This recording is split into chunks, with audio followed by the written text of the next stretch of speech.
நீங்க கூகுளோட ஜெமினியை அதிகமா பயன்படுத்தீங்களா? இனி வரக்கூடிய நாட்கள்ல கூகுளோட ஜெமினியை நீங்க வழி நடத்தலாம். என்னையா சொல்ற? உண்மையை தாங்க சொல்றேன். கூகுளோட ஜெமினில பிரத்யேகமா ஒரு செட்டிங் கொடுத்துருக்காங்க.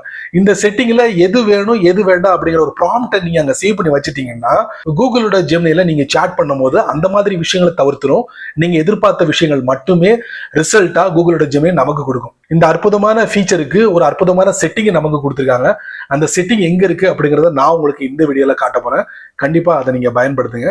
கூகுளோட ஜெமினியை ஓபன் பண்ணுங்க. அதுக்கப்புறம் டாப் ரைட்ல ப்ரொஃபைல் பிக்சர், அதுக்கப்புறம் இன்ஸ்ட்ரக்ஷன் ஃபார் ஜெமினி. டைரக்டா கூகுள் அக்கௌண்ட் ஓபன் பண்ணும். அங்க இந்த செட்டிங்கை பார்க்கலாம். டிஃபால்ட்டா ஆன்ல இருக்கும். ஆட் அப்படிங்கிற ஒரு பட்டன் இருக்கு. இந்த பட்டன்ல தான் நம்ம ப்ராம்ப்ட் வந்து ஆட் பண்ணணும். இதை நீங்க கொஞ்சம் படிச்சு பார்த்துக்கோங்க. நான் ஒரு ப்ராம்ப்ட் ரெடி பண்ணியிருக்கேன். அதை இங்க அப்ளை பண்ண போறேன். ஆட் பட்டன் செட் பண்ணிட்டேன். Submit. So use bullet points for long paragraph. செமல. ஸோ இதை எடிட் பண்ணா பக்கத்துல 3 டாட் எடிட் பண்ணிக்கலாம், டெலிட் பண்ணிக்கலாம். நிறைய ப்ராம்ப்ட் கொடுத்தீங்கன்னா டெலிட் ஆல் அப்படிங்கிற பட்டன் இருக்கு. அதை கொடுத்து நீங்க டெலிட் பண்ணிக்கலாம். அதுக்கு பக்கத்துல 3 டாட் இருக்கு. அதை நம்ம பார்க்கலாம்.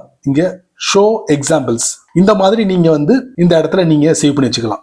அதுக்கப்புறம் கூகுள் ஜெமினியோட சாட் பண்ணும்போது நீங்க எந்த மாதிரி ப்ராம்ப்ட்லாம் இங்க செட் பண்ணீங்களோ அதுக்கு ஏத்த மாதிரி கூகுள் ஜெமினி ஆக்ட் பண்ணும். சமல. இந்த மாதிரி சின்ன சின்ன விஷயங்கள் நிறைய தெரிஞ்சுக்கணும் ஆசைப்பட்டீங்கன்னா வழக்கம் போல நம்ம சேனலை ஃபாலோ பண்ணுங்க.